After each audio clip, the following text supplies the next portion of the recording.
Assalamualaikum warahmatullahi wabarakatuh. Pada channel kali ini, kami dari kelompok 11 akan membahas tentang siklus SDM dan penggajian suatu perusahaan dan siklus penggajian dan pengupahan. Kelompok kami yang beranggotakan Zabin Bun Kabir, Nur Afiza Fitri, dan Rizky Alfianda. Yang pertama, kita akan membahas tentang siklus SDM dan penggajian yang akan disampaikan oleh Nur Afiza Fitri.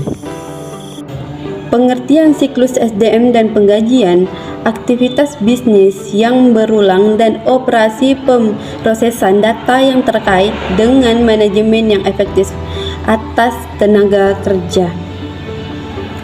Fungsi siklus SDM dan penggajian. Di sini ada 3 fungsi siklus penggajian, yaitu yang pertama, pemrosesan data transaksi tentang aktivitas karyawan. Yang kedua, menjaga aset organisasi. Yang ketiga, penyediaan informasi pengambilan keputusan.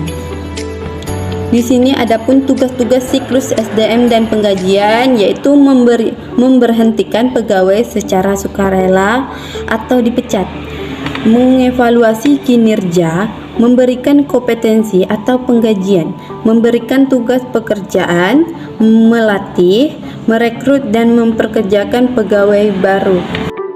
Aktivitas siklus penggajian di sini ada 7 aktivitas, yaitu yang pertama, perbarui file induk penggajian. Yang kedua, perbarui tarif dan pemotongan pajak, validasi data waktu dan kehadiran, mempersiapkan penggajian, membayar gaji, hitung kompensasi dan pajak yang dibayar perusahaan, keluarkan pajak penghasilan dan potongan lain-lain. Yang pertama, unsur pengendalian internal. Setiap orang yang namanya tercantum dalam daftar gaji dan upah harus memiliki surat keputusan pengangkatan sebagai karyawan perusahaan yang ditandatangani oleh direktur utama.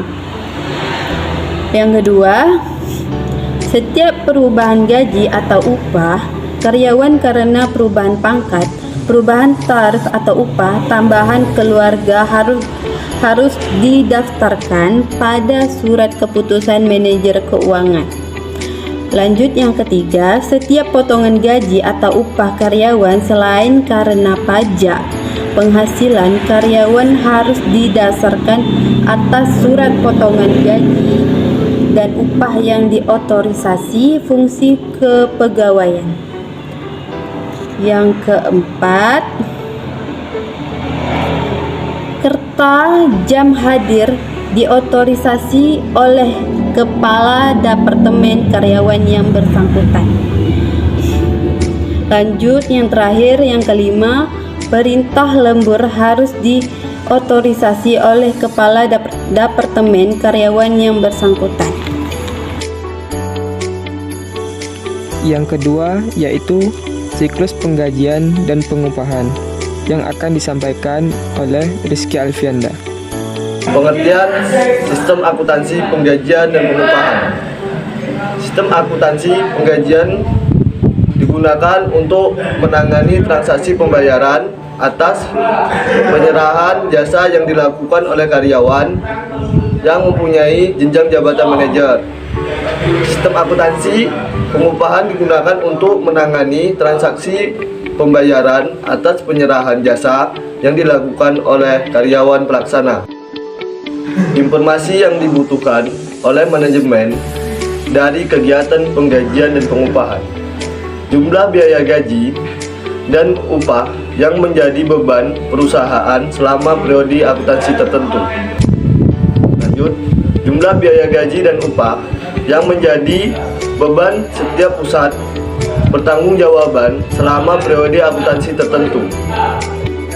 Lanjut, jumlah gaji dan upah yang diterima setiap karyawan selama periode akuntansi tertentu. Lanjut, kegiatan unsur biaya gaji dan upah yang menjadi beban perusahaan dan setiap pusat pertanggungjawaban selama periode akuntansi tertentu. Dokumen yang digunakan dalam sistem akuntansi penggajian dan pengupahan. Yang pertama yaitu dokumen pendukung perubahan gaji dan upah. Yang kedua yaitu kartu jam hadir. Yang ketiga kartu jam kerja. Yang keempat daftar gaji dan daftar upah. Yang kelima rekap daftar gaji dan rekap daftar upah. Yang keenam surat pernyataan gaji dan upah. Yang ketujuh amplop gaji dan upah, dan yang terakhir yaitu bukti kas keluar. Selanjutnya yaitu catatan akuntansi yang digunakan dalam pencatatan gaji dan upah, yaitu jurnal umum. Yang kedua yaitu kartu harga pokok. Yang ketiga yaitu kartu biaya, dan yang keempat yaitu kartu penghasil karyawan. Selanjutnya yaitu fungsi yang terkait dalam sistem akuntansi penggajian dan pengupahan. Yang pertama yaitu fungsi kepegawaian. Yang kedua yaitu fungsi pencatatan waktu. Yang ketiga yaitu fungsi pembuatan daftar gaji dan upah. Yang keempat yaitu fungsi akuntansi, dan yang kelima yaitu fungsi keuangan. Jaringan prosedur yang membentuk sistem. Sistem penggajian terdiri dari jaringan produk. Yang pertama yaitu prosedur pencatatan waktu hadir. Yang kedua yaitu prosedur pembuatan daftar gaji. Yang ketiga yaitu prosedur distribusi biaya gaji. Yang keempat yaitu prosedur pembuatan bukti kas keluar. Dan yang kelima yaitu prosedur pembayaran gaji. Jaringan prosedur yang membentuk sistem. Sistem penggajian terdiri dari jaringan produk. Yang pertama yaitu prosedur pencatatan waktu hadir. Yang kedua yaitu prosedur pembuatan daftar gaji. Yang ketiga yaitu prosedur distribusi biaya gaji. Yang keempat yaitu prosedur pembuatan bukti kas keluar. Dan yang kelima yaitu prosedur pembayaran gaji. Yang selanjutnya itu sistem pengupahan terdiri dari jaringan prosedur, yaitu prosedur pencatatan waktu hadir dan prosedur pencatatan waktu kerja, prosedur pembuatan daftar upah, prosedur distribusi biaya upah, prosedur pembuatan bukti kas keluar, dan prosedur pembayaran upah. Itulah yang dapat kami sampaikan. Semoga bermanfaat ilmunya. Saya akhiri. Wabillahi taufiq wal hidayah.